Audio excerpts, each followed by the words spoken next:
Hi viewers, welcome to our channel. ప్రస్తుతం మనతో పాటు టీడీపీ స్పోక్స్ పర్సన్ సూర్యదేవ లత గారు ఉన్నారు. వారితో ఒకసారి మాట్లాడదాం. మేడం నమస్కారం. మేడం నమస్తే.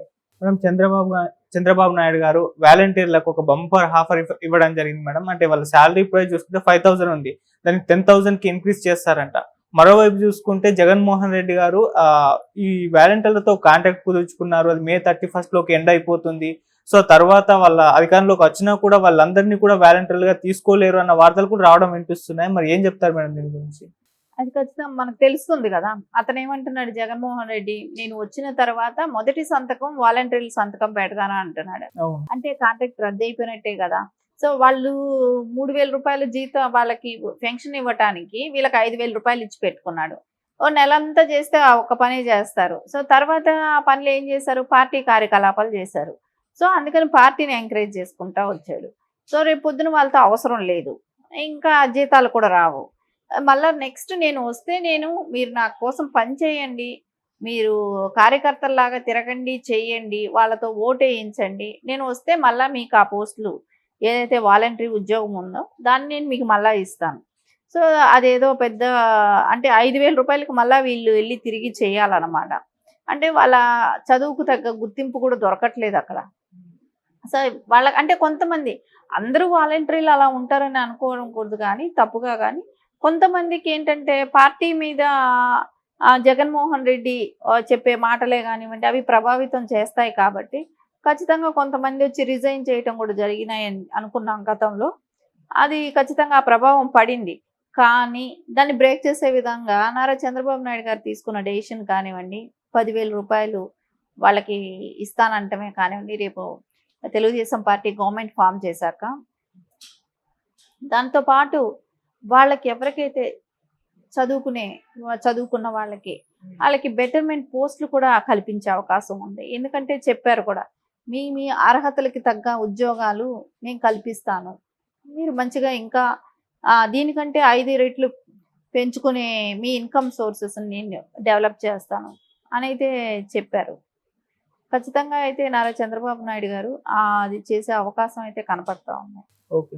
అంటే మేడం, వాలంటరీ వ్యవస్థ మీద ఆ మధ్య పవన్ కళ్యాణ్ గారు కొన్ని వ్యాఖ్యలు చేయడం, ఈవెన్ చంద్రబాబు నాయుడు గారు కూడా సపోర్ట్ చేయలేదు కదా. మరి ఇప్పుడు ఎందుకు 10,000 పెంచుతున్నారు అని చెప్పేసి విమర్శలు కూడా వస్తున్నాయి. అంటే వాలంటరీ వ్యవస్థ సక్రమంగా ఉందనే పెంచుతా అంటున్నారా, దేనికని అంటున్నారు? అంటే వాలంటరీ వ్యవస్థ కోసం ఆయన పెంచుతానట్లేదు.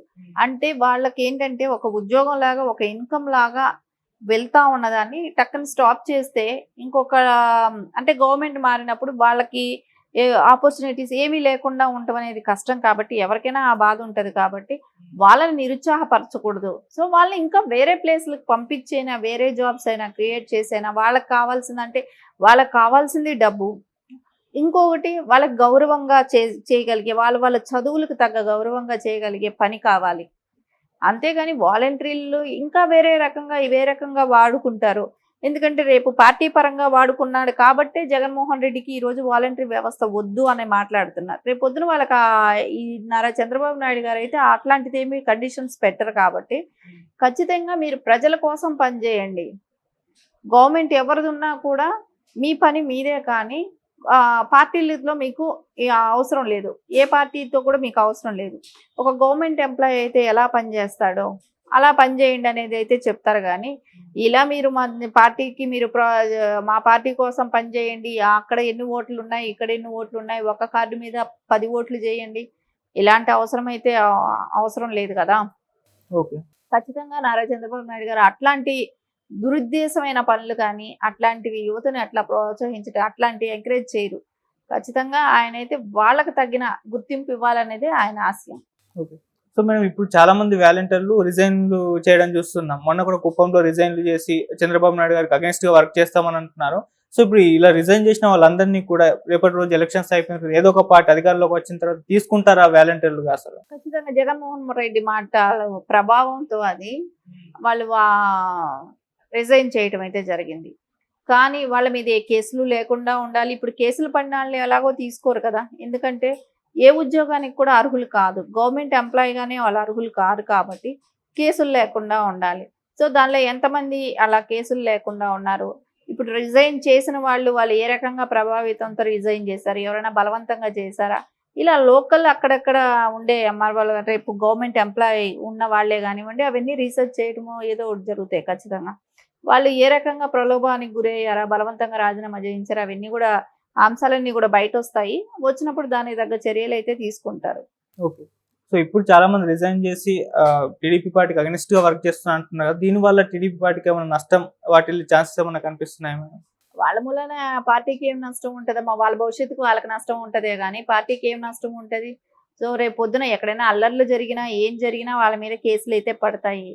సో ఎవరు చట్టానికి, న్యాయానికి అతీతులైతే కారు. వాళ్ళకి వాళ్ళ మీద పడే కేసులు ఏమైనా ఉన్నప్పుడు అయితే అంటే వాళ్ళే వ్యతిరేక కార్యకలాపాలు ఏమైనా జరిగితే ఖచ్చితంగా వాళ్ళ మీద కేసు పడుతుంది కదా!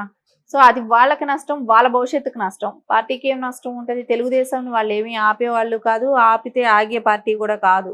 గతంలో ఎన్నో ఒడిదుడుకులు చూసిన పార్టీ. సో ఖచ్చితంగా వాళ్ళ ప్రభావం ఏమీ కూడా ఉండదు దీని మీద. ఓకే. అటు జగన్ గారు చూసుకుంటే 31 మే లాస్ట్ కదా వాలంటీర్లతో ఒప్పందం అని చెప్పేసి వార్తలు వచ్చాయి కదా మేడం. ఒకవేళ ఇప్పుడు ఎలక్షన్స్ తర్వాత మళ్ళీ వైసీపీ అధికారంలోకి వస్తే వాలంటీర్ల పరిస్థితి ఏమంటారు మేడం?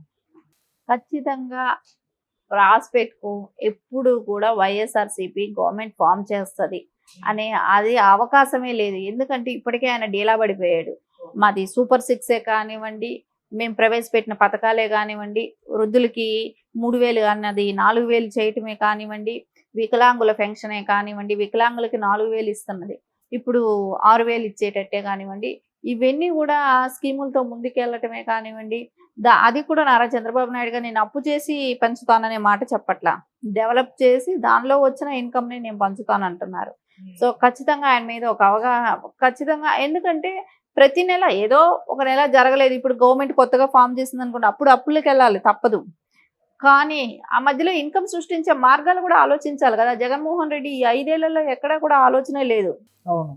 ఖచ్చితంగా అయితే జగన్మోహన్ రెడ్డికి ఆ డౌట్ ఉంది గెలుస్తామా అనేది. సో అలాంటప్పుడు ఆయన ఊహలో కూడా ఆలోచించట్లేదు ఆయన గెలుస్తాడని. ఎందుకంటే మనం నిన్న చూసాం ఫైల్స్ తగలబెట్టడం. అవును. ఇలాంటివన్నీ కూడా చూస్తుంటే వాళ్ళకి భయంతోనే, ముందు జాగ్రత్తతోనే వాళ్ళు తగలబెడుతున్నారు అనేది అయితే అర్థమవుతుంది కదా. సో వాళ్ళల్లోనే ఆ టెన్షన్ ఉంది కాబట్టి ఖచ్చితంగా గెలిచే అవకాశం జగన్మోహన్ రెడ్డి లేదనేది అయితే స్పష్టంగా కనబడుతుంది. ఓకే.